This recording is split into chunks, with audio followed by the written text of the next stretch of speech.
Hey, hi. So this is going to be a little bit different in the video, but I'm having a lot of interesting conversations over on Twitter right now about this massive Cold War zombie dump that Treyarch just did a little bit over an hour ago.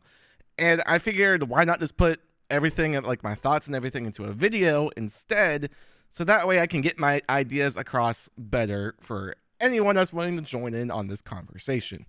So, just in case you don't know, if you go over to Treyarch's Twitter, and I'll have a link for this specifically down in the description, but they just posted this massive blog post detailing a lot about the specific new systems coming into zombies. They talk about their weapon rarity system, they talk about perk skills, they talk about loadouts, field upgrades, all of this stuff. If you want to go read it, it's a very good read overall in general. And a lot of it I'm excited for. Some of it I'm on the fence about still, like the chopper gunner in solo, but it has me genuinely still very excited for the game. However, like I was saying before, I'm having this conversation on Twitter with people right now because I do not like how they're doing the perk system. Now, before anyone reads or goes crazy about it, let me explain. So they came out and they said, at launch, we're only going to have these 6 perks: Jug, Quick Revive, Speed Cola, Stamina, Deadshot, and Elemental Pop, right? These are the 6 perks we're going to have on launch. And these are what all of their base abilities are going to do on launch. And we knew from earlier that there was going to be perk upgrades that you could do to where you could somehow level them up. Well, they've clarified this now. And the way that the perk upgrades are working specifically is it's going to be an out-of-game progression system. And what I mean by out-of-game progression system is, I'll just read it verbatim here. To upgrade your perks, you'll need to earn raw Ethereum crystals by reaching milestone rounds within the game, or through successful exfiltration. What's more, you'll be able to upgrade skills related to field upgrades, ammo mods, and weapon classes to help you stay alive even longer as you collect and invest more Ethereum crystals. Over time, you'll use these crystals to improve the tools in your arsenal, improving their damage output and utility to help you reach higher rounds. But first off, so here's just some things to note. So you're going to be in-game, and while you're in-game, you're going to be earning these raw Ethereum crystals. Whenever you come out of the match that you're in, you're going to be able to go to these perks in a menu somewhere and throw these crystals into each perks, so that way it permanently upgrades it from tier 1 to tier 2, right? And while this isn't a thing to be hated on, it's something that I dislike. And before we go into any of this conversation at all, I just want to make sure that's clear. This isn't something that it's like, oh, I hate, it's going to ruin the game. I just don't agree with the methodology here at all, because they do the complete opposite of this methodology for weapon rarities. And we'll get to that in a second because it does tie into this. Okay, so here's the thing with me. When it comes to the perk upgrades, once you upgrade a perk to tier 3, you buy it once and then that's just done, right? And that's just it. You don't get anything else. And that's okay. Again, there's not anything bad with that. But if you look at old zombies and everything, by the time you hit round 10 or you hit round 20, the majority of the time you have everything that you want, and then the gameplay loop just becomes boring.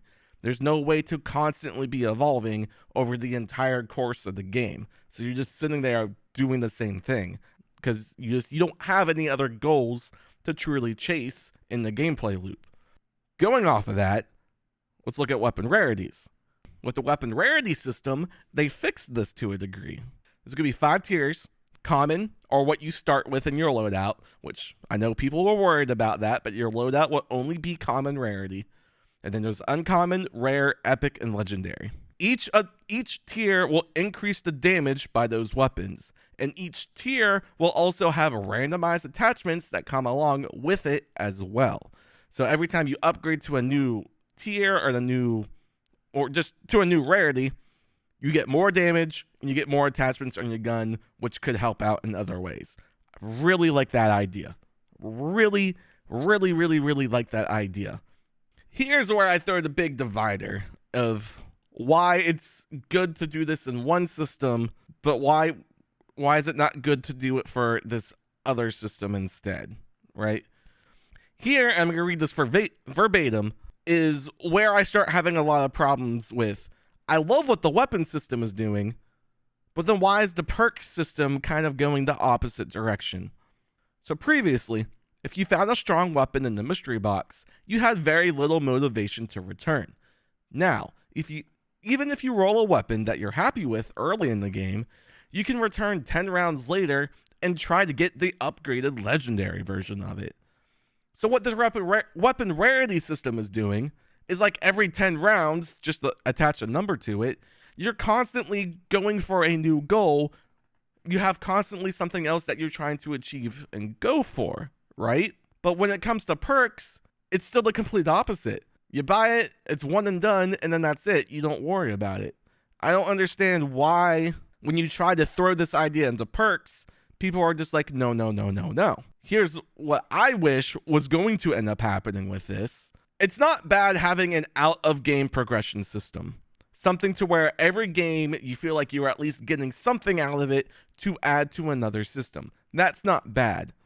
But what if, instead of just getting the perk upgrade slots or the perk upgrades permanently, using these Ethereum crystals, which, God, I hope there's not a cap on how many you can hold at one time, because if that's the case, that's gonna be a whole other situation. But if whenever you go to upgrade your perks, instead of giving that permanent upgrade, you just upgrade that new tier.